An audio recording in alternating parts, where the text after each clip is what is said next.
Saúdo a todos com a paz e a graça do Senhor Jesus. Amém? Amém. Glória a Deus.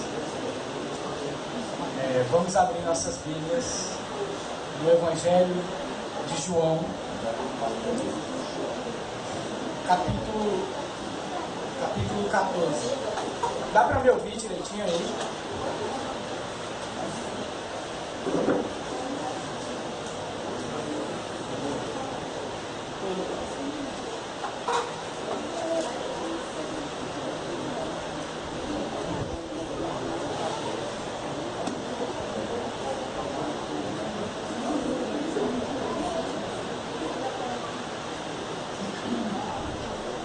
Amém? Glória a Deus. Meus irmãos, eu peço que os irmãos possam lutar comigo em oração, certo? Clamando a Deus, pedindo a Deus para que Ele fale ao nosso coração nessa noite, para que nós possamos sairmos daqui edificados, com a certeza de que Ele esteve aqui e de que Ele edificou sua vida. Amém? Eu me lembrei das palavras de um pastor, eu gosto muito particularmente de escutar ele, e ele diz que quando ele pega no sermão dele assim, no domingo pela manhã, ele sente profunda decepção por não conseguir falar em toda a sua totalidade a magnitude que é a palavra de Deus. É assim que eu me sinto nesse momento, e peço as orações dos irmãos. Amém? Antes da gente ler aqui o texto, eu gostaria de falar algumas palavrinhas introdutórias. Em toda a história da fé cristã, nunca houve uma necessidade tão grande como a de hoje de se falar do tema a que Deus colocou em meu coração para falar aqui para os irmãos. E o tema é esse: Jesus, o verdadeiro caminho. Nunca houve, em toda a história da fé cristã, uma necessidade como a de nossos dias, né? De um lado nós temos pessoas que vivem aquém de Deus, pessoas que não querem saber de Deus, pessoas ignorantes quanto a Deus, a pessoa de Deus, pessoas que estão perdidas, né, em seus próprios caminhos, pessoas cansadas, pessoas sobrecarregadas, pessoas que já estão desistindo de suas próprias vidas, pessoas que se encaixam, eu diria, perfeitamente na descrição de Salomão, quando ele diz que há caminho que parecem direito ao homem, mas afinal são caminhos de morte, lá em Provérbios, capítulo 16, versículo 25. E do outro lado, né, e aqui eu não quero dizer para os irmãos que eu estou generalizando, né, pois creio que existem aqueles que não se renderam a essa tendência que eu vou falar. Nós temos pessoas, nós temos uma igreja que se julga madura demais, sabedora de suas próprias necessidades, né? Sabem o que querem, sabem o que devem ouvir, e que, portanto, sabem o que devem fazer. Pessoas que se encaixam, por exemplo, na descrição do apóstolo Paulo, quando ele diz que haverá tempo em que não suportarão a sã doutrina, pelo contrário, cercar-se-ão de mestres segundo as suas próprias cobiças, como que sentindo coceira nos ouvidos, e se recusarão a dar ouvidos à verdade, entregando-se a fábulas, como ele diz lá em 2 Timóteo capítulo 4, versículo 3 e 4. Né? Eu diria que desse lado, raciocinando um pouco com Paulo, nós temos aqui que que sã doutrina, né, uma necessidade de sã doutrina, que é igual a evangelho, como diz Paulo ainda em 1 Timóteo capítulo 1, versículo 10 e 11, e evangelho igual a Jesus, né? E Jesus igual ao verdadeiro caminho. Então, nós temos dois grupos de pessoas com a mesma necessidade. Uma igreja que se fala pouco, uma igreja que se fala pouco do evangelho, que se fala pouco de Cristo Jesus. Não estou dizendo que é o caso dessa igreja, graças a Deus. Mas há uma escassez dessa mensagem nos púlpitos por aí afora. E do outro lado nós temos pessoas aquém de Deus. Então temos dois grupos de pessoas em quem se encaixa perfeitamente o que eu estou querendo dizer, né? A necessidade de se ouvir que Jesus é o verdadeiro caminho. E quando eu falo da igreja, eu penso nas palavras de Jesus lá em Apocalipse, quando ele estava do lado de fora da igreja, batendo na porta, dizendo que aquele que abrir, ele vai entrar e vai cear com ele e ele com Cristo. Então, eu te convido a pensar sobre isso, que Jesus é, de fato, o verdadeiro caminho. Amém? Então vamos ler o texto.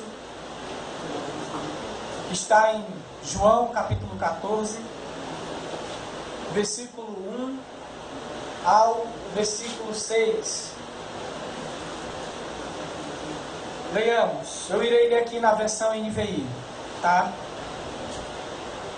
Não se turbe o coração de vocês, não se perturbe o coração de vocês.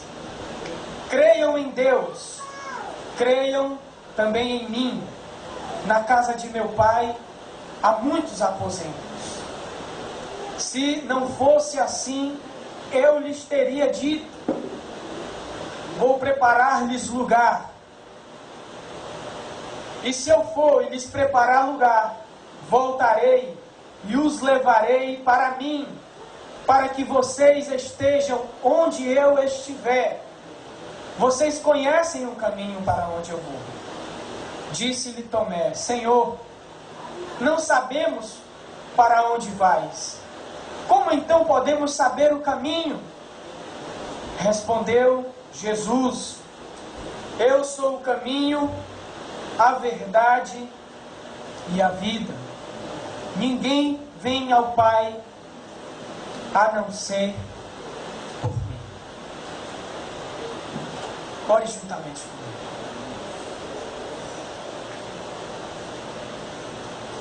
Senhor Deus, eu peço ao Senhor que fale ao coração do teu povo. Eu peço ao Senhor que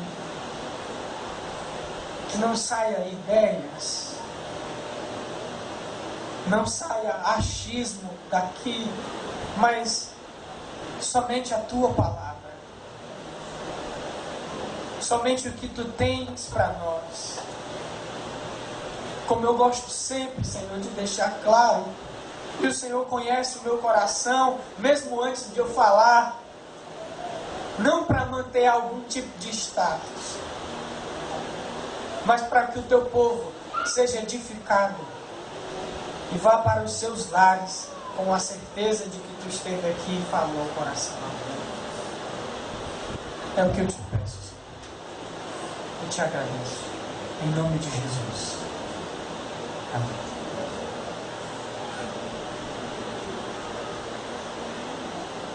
Para a gente entender um pouco esse diálogo aqui de Tomé com Jesus, o contexto dessa conversa, do que ele disse para Tomé, para os discípulos, é necessário algumas palavrinhas ainda.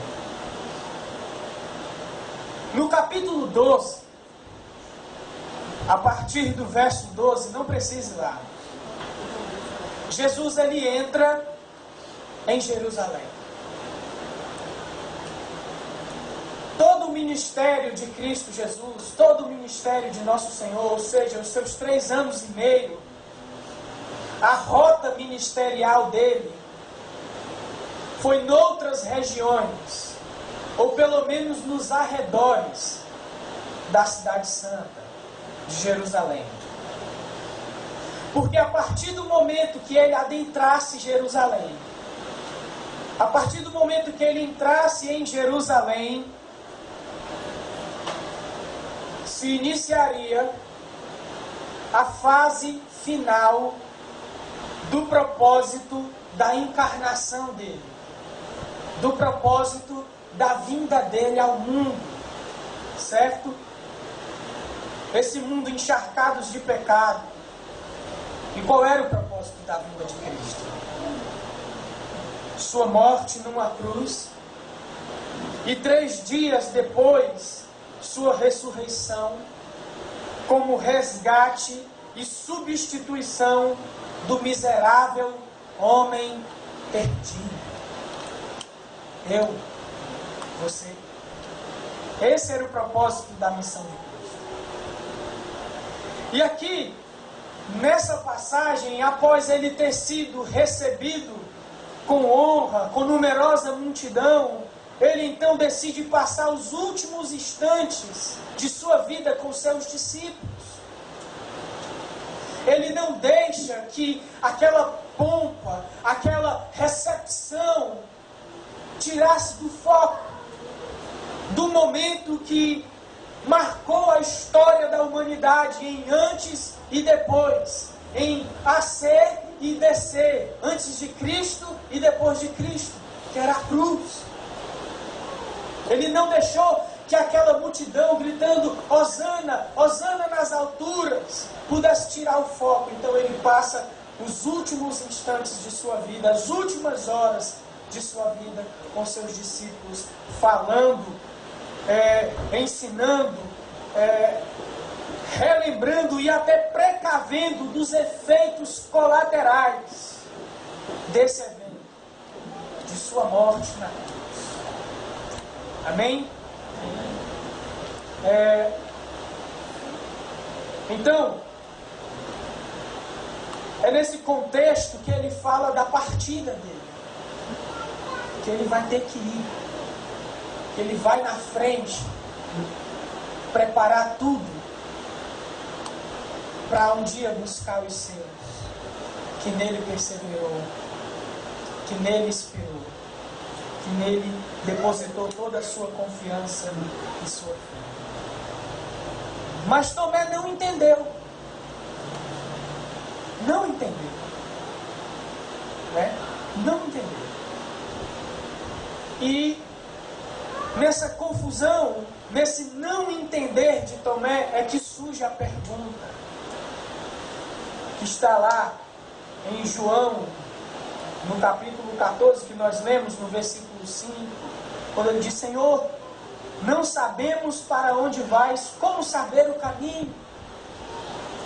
E aí, a partir da pergunta, a partir do não entendimento de Tomé, é que surge a resposta.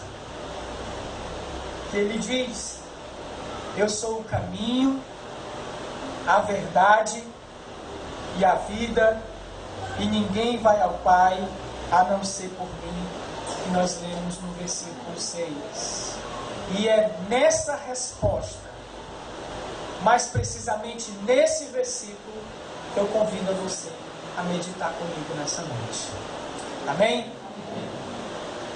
Bem, não dá para entender esse versículo 6, por que Jesus é o caminho, por que Jesus é a verdade e por que Ele é a vida, se nós antes não entendermos duas informações importantes.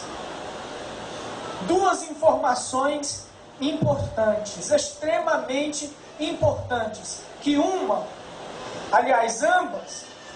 são desconhecidas por um dos grupos, ou seja, os que estão aquém de Deus, são desconhecidas por eles e esquecidas pelo outro grupo, essa igreja que não medita mais no Evangelho, que coloca outras coisas no lugar do Evangelho, né? Mas que duas informações são essas? Que duas informações são essas? Ora,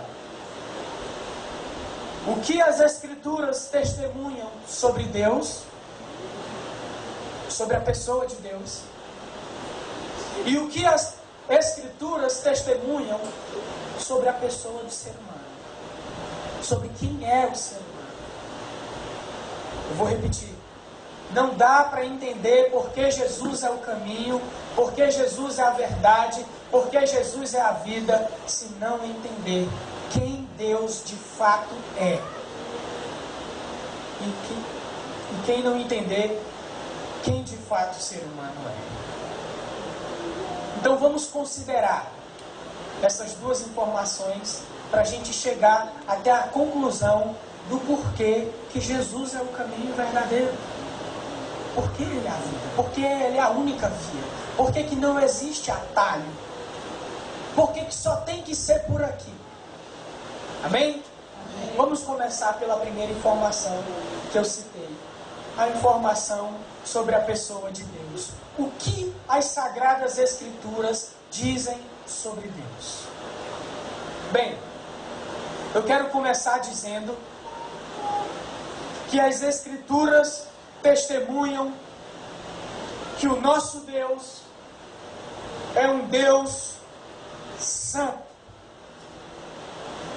Deus é santo.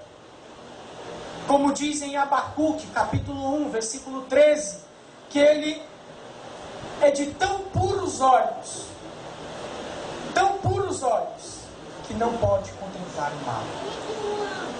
Como diz lá em Isaías, capítulo 6, versículo 3, o testemunho dos serafins, quando estão diante desse Deus que é santo, ele diz: santo, santo, santo é o Senhor dos exércitos, e toda a terra está cheia da sua glória. Em primeiro lugar, o Deus que as Sagradas Escrituras testemunham, Ele é um Deus santo. Um Deus que não comunga com o pecado. Um Deus que não compactua com o pecado.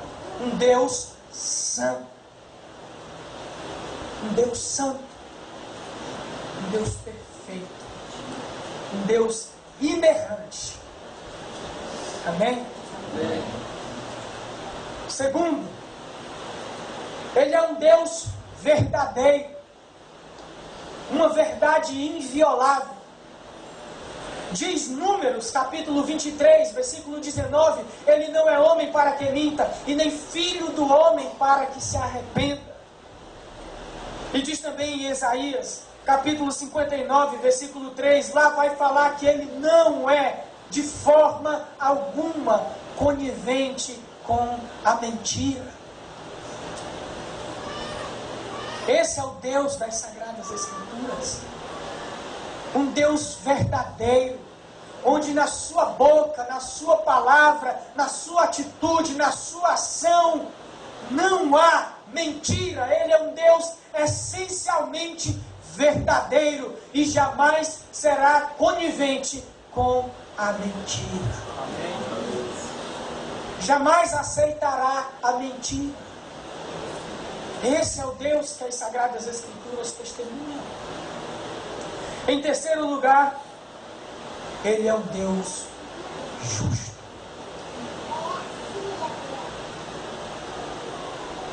Ele é um Deus justo. E aqui eu quero definir justiça antes de citar os textos. Justiça é retribuir a alguém o que é dela por direito. Certo? Justiça é dar a alguém o que é dela por direito. E em Naum, capítulo 1, na parte A do versículo, vai falar que ele ama a justiça, que ele é essencialmente justo, que também a sua justiça é inviolável.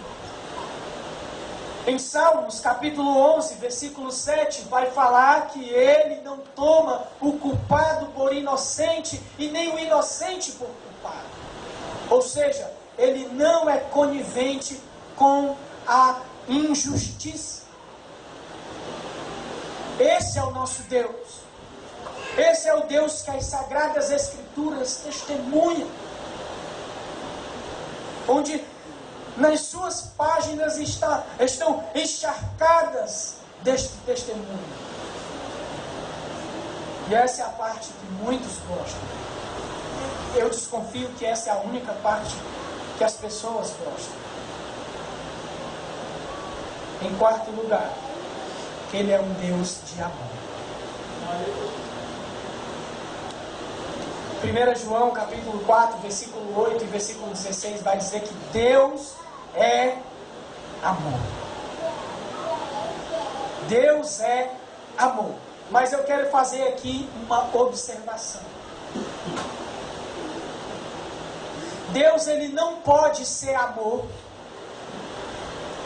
se a atitude dele, se a ação dele não for acompanhada com verdade e com justiça. Porque diz lá em 1 Coríntios capítulo 13, versículo 6, que o amor não se alegra com a injustiça, antes ele se alegra, ele se regozija com a verdade.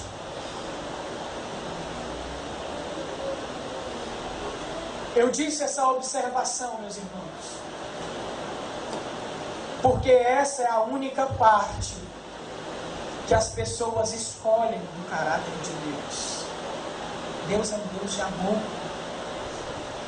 Deus é um Deus de misericórdia. E esquece de sua santidade. Esquece de sua verdade. Esquece de sua justiça. Como que se pudessem anular essas coisas e ficar só com o amor. Como que fossem num supermercado dos atributos de Deus, do caráter de Deus, com um carrinho e olhassem nas prateleiras e, eu só quero colocar o amor aqui no meu carrinho. Mas o Deus das Sagradas Escrituras, o Deus que criou o céu e a terra, o Deus que formou o homem do pó da terra e lhe soprou nas narinas o fôlego de vida, esse aqui, um Deus santo, um Deus verdadeiro, um Deus justo e amoroso, esse é o Deus das Sagradas Escrituras. E eu quero aqui já antecipar uma das aplicações, se você me permite. Eu certa vez ouvi um comentário de um certo pregador que há uma certa idolatria hoje nas igrejas. O que é idolatria? É eu atribuir glória, honra, prestar culto a um ser que não é Deus. Certo? E quando as pessoas tomam essa atitude de pegar só o amor de Deus, eu vou definir todo Deus aqui só nessa parte de amor, ela corre um sério risco de estar caindo nesse pecado de idolatria. Everton, quero lhe fazer uma pergunta. Ser um homem com a barba cheia, isso definiria a sua pessoa? Somente isso? Não. Seria outra pessoa. Está entendendo onde eu estou querendo chegar? Eu chamo sua atenção a isso. Esse é o Deus das Sagradas Escrituras. Um Deus que é santo, um Deus que é verdadeiro, um Deus que é justo, um Deus que é amoroso. Um Deus que não bota panos quentes em pecados. Um Deus que não passa a mão na cabeça. Inclusive, a palavra diz que Deus castiga o filho a quem ama. E o fato dele retribuir a alguém o que é dela por direito, se for um erro, é um ato de amor. Porque lembra que eu disse sobre o amor? Que o amor de Deus não poderá ser amor se a atitude dele não for acompanhada de verdade e de justiça. Amém? Então esse é o Deus das Sagradas Escrituras. Esse é o Deus das Sagradas Escrituras. Tenha isso em mente. Tenha isso em mente. Agora vamos para outra informação. O que as Escrituras testemunham sobre o homem?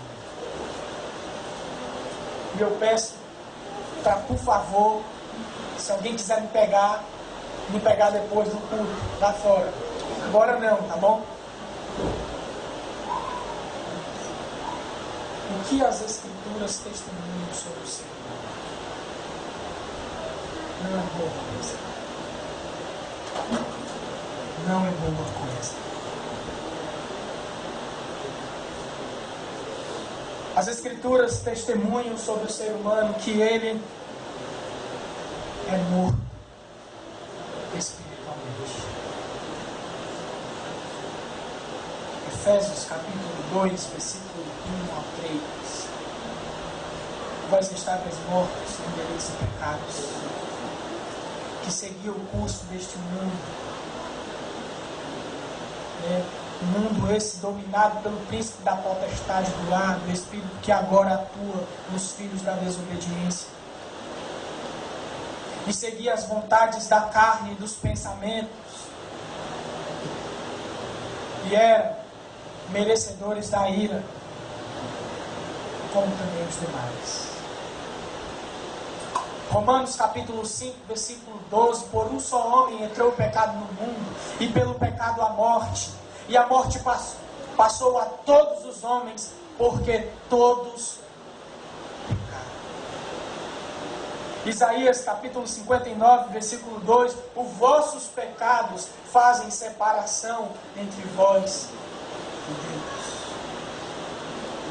Romanos capítulo 3, versículo 10 ao 12, fala que não há quem faça o bem, não há nenhum sequer, não há um justo, não há quem busque a Deus, todos se desviaram e a um se fizeram inúteis.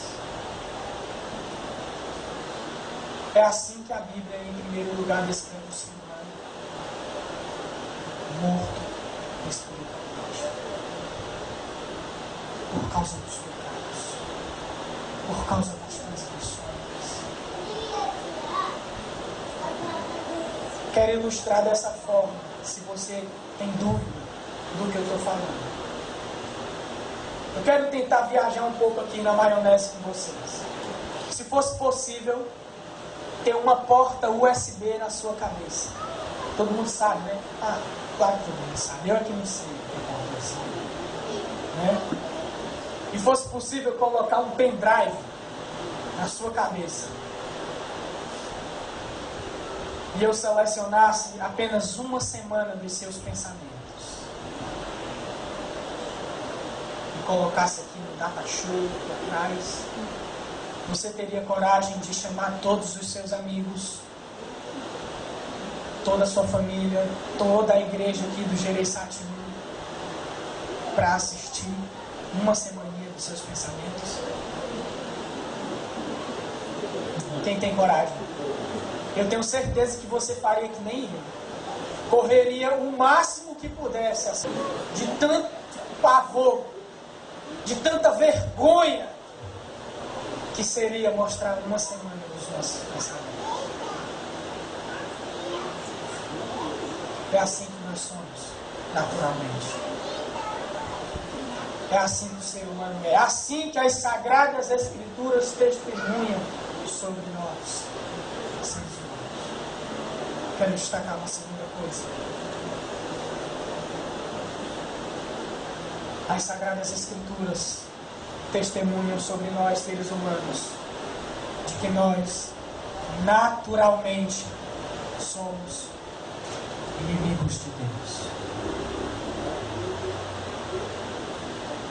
Inimigos de Deus. Inimigos de Deus. No texto que eu citei em Efésios capítulo 2, na segunda parte do versículo 3, vai falar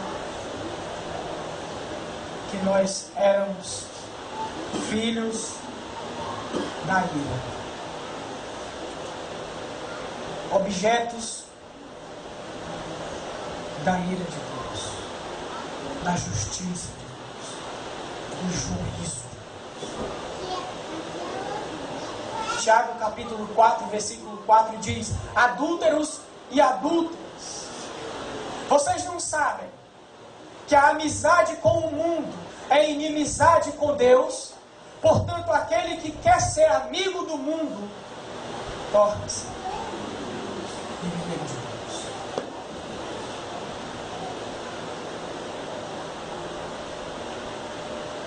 Deus. 1 João, capítulo 2, versículo 15, também vai dizer isso aqui. E eu quero lhe dizer que não é a amizade que nós tínhamos, ou eu não sei se você está aqui que não tem um compromisso com Cristo, que você tem, não sei. Não era assim que o diabo nos forçava, sabe? Nos forçava, você vai participar do curso deste mundo. Não! De bom grado éramos amigos dele. De bom grado. Nós dávamos as mãos ao mundo. Diz Efésios, capítulo 2, versículo 1 a 3. Seguíamos o curso deste mundo, governado por Satanás, é lá que diz. Então é assim que as Sagradas Escrituras testemunham sobre nós, seres humanos. Pecadores, mortos espiritualmente, aquém de Deus. Bem, com essas duas informações nós podemos chegar a uma conclusão. E a conclusão mais lógica possível, que eu poderia assim dizer, é que é impossível um relacionamento direto entre essas duas partes. Você está entendendo o que eu estou falando? É impossível um relacionamento direto entre essas duas partes. Naturezas totalmente opostas, né? Enquanto de um lado as Escrituras falam que Deus é luz, aliás, Ele é o Pai das luzes. Do outro lado, as Escrituras dizem que o ser humano vive em densas trevas. Por um lado, enquanto as Escrituras dizem que Deus é santo, santo, santo, por outro lado, as Sagradas Escrituras dizem que nós somos mortos espiritualmente por causa do pecado. Duas naturezas opostas. Eu não estaria mentindo se eu dissesse que o ser humano, exercitando a sua vontade, sabe, sua capacidade de escolha, ele naturalmente rejeita Deus em vez de querê-lo. E eu diria que Deus, ao olhar para o homem, percebe que a coisa mais lógica, mais justa a se fazer é derramar a sua justiça verdadeira e a sua ira santa sobre esse miserável ser humano. Então nós chegamos a um impasse, né? Chegamos a um impasse. Flávio, eu venho aqui todo domingo. Sei. Ora, como assim? Você acabou de dizer que é impossível um relacionamento entre mim e Deus? Disse. Então como é que funciona esse negócio? Flávio, tu tirou as minhas esperanças. Ou então eu estou te achando um abestado. Saiu lá da tua casa para falar besteira. Calma. Calma aí. Eu disse que com essas informações nós entenderíamos melhor por que Jesus é o verdadeiro caminho, eu não disse? Com essas informações fica mais claro entender por que Jesus é tão importante para mim e para você. Por que nós crentes só temos esse negócio de Jesus?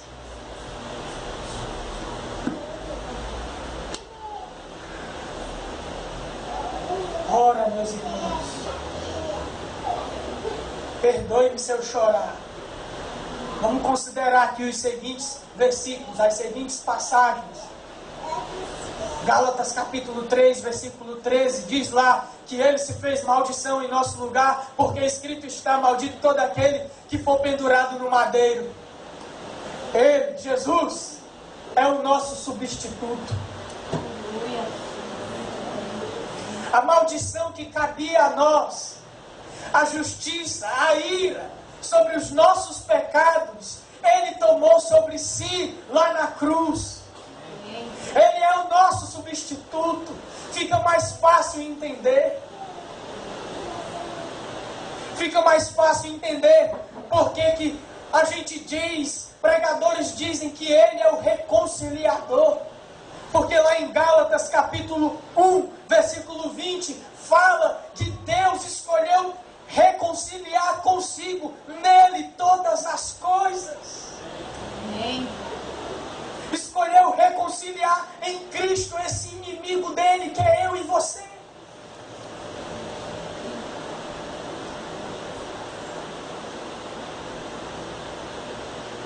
A razão do nosso batismo. A razão do nosso batismo, meus irmãos. Jesus. Romanos capítulo 6, versículo 4. Vai falar que nós fomos batizados em sua morte. E nós fomos ressuscitados em sua ressurreição, de modo que agora nós andamos em novidade de vida. Amém. Não é o que nós fazemos?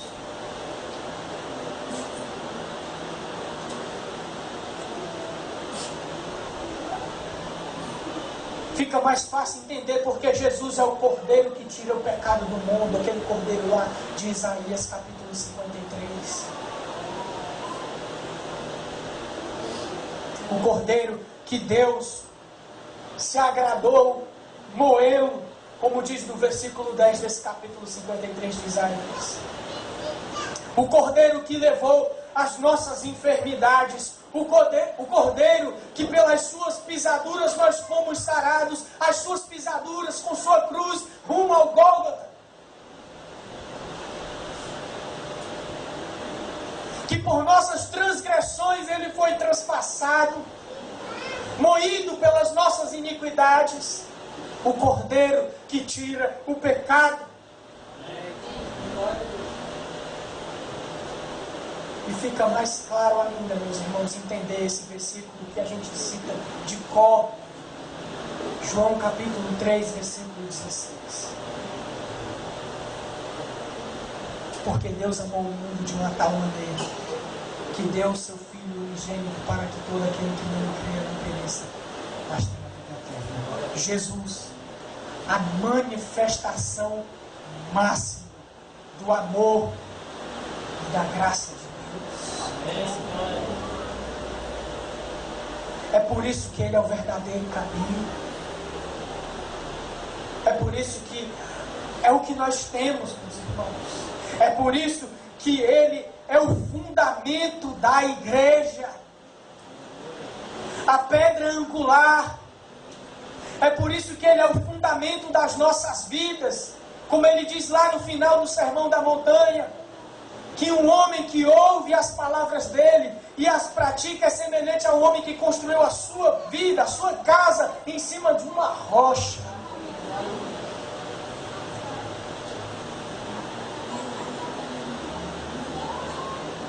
É por isso que nós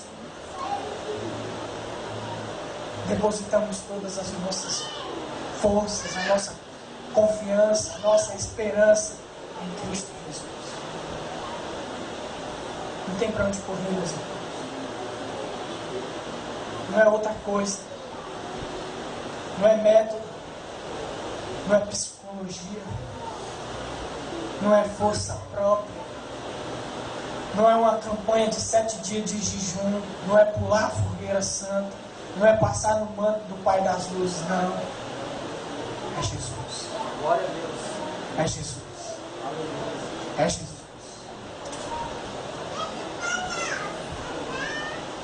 Por que Jesus é o verdadeiro caminho?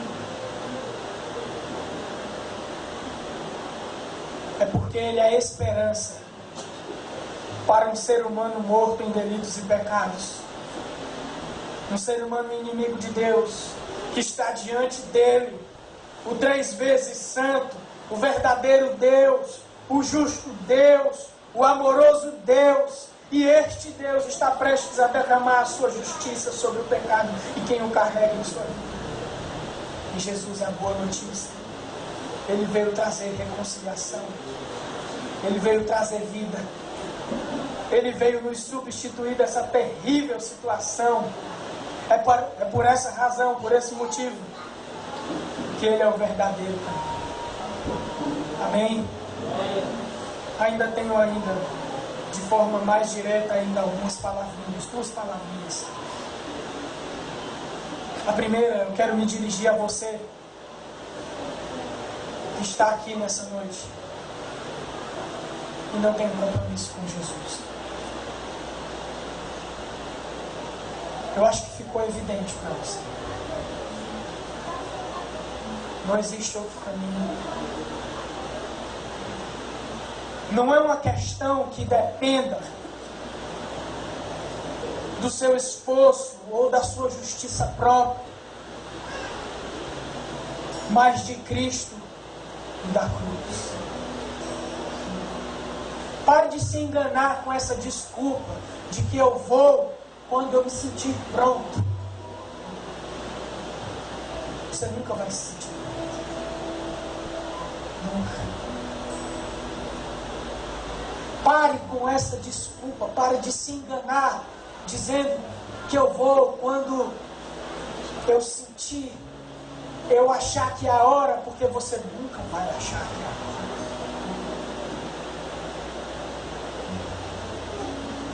Aliás, você perdeu essa hora. Ficou evidente que é Cristo, que é a cruz, que é o sangue dele derramado no Calvário, que vai trazer paz entre ti e Deus. Ficou claro que é por meio do sangue dele que vai ser ouvidas as tuas orações.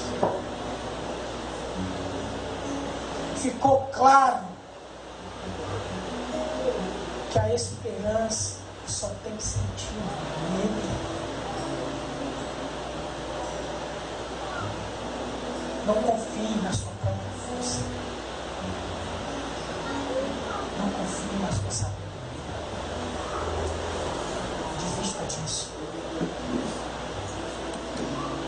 Confie em Cristo. Eu ouvi uma pessoa dizer uma coisa que eu achei interessante há mais de 9 anos atrás. Isso bateu tão forte no meu coração. Disse que o sangue de Cristo não coalhou. Ele ainda pode te remir dos pecados. Pode trazer paz hoje entre ti e Deus. disso. Eu não sou muito de apelar. Pedir para você levantar a mão. Vou pedir para você vir aqui na frente. Não, só disse não. Eu quero que você seja responsável pela sua atitude. Pelo que você está pensando. Tem o Emerson, tem o Everton, tem os irmãos aqui da congregação. Para você conversar. Jesus é o único caminho. Jesus é o verdadeiro caminho. Jesus é o vivo caminho. Amém? Agora eu quero me dirigir a você que faz parte, não sei, dos esquecidos, né? Na igreja do século 21, desse assunto.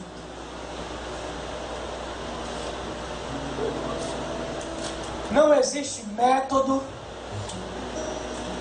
não existe fórmula mágica ou qualquer coisa semelhante que possa substituir a cruz como caminho para Deus. Você está ouvindo o que eu estou falando? Tem fórmula mágica. É a cruz. É o sangue de Cristo. É você olhando para você mesmo e se vendo. Poxa, como eu sou necessitado disso. Como eu sou pecador. Como eu não consigo passar um dia sequer sem pecar.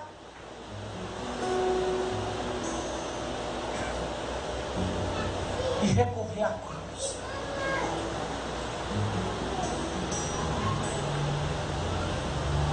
Não, mas fulaninho peca mais do que eu, esquece ele. Tem outro método não. É se ver como necessitado. E recorrer à cruz.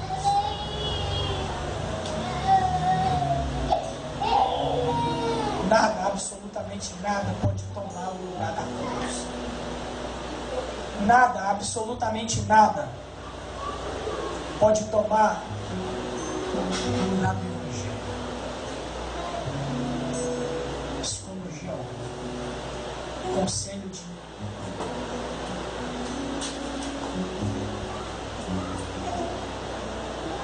do irmãozinho mais crente possível. Toma o lugar do Evangelho. É o Evangelho. É a cruz. Aquele que quiser vir após mim, negue-se a si mesmo. Tome sua cruz. E siga.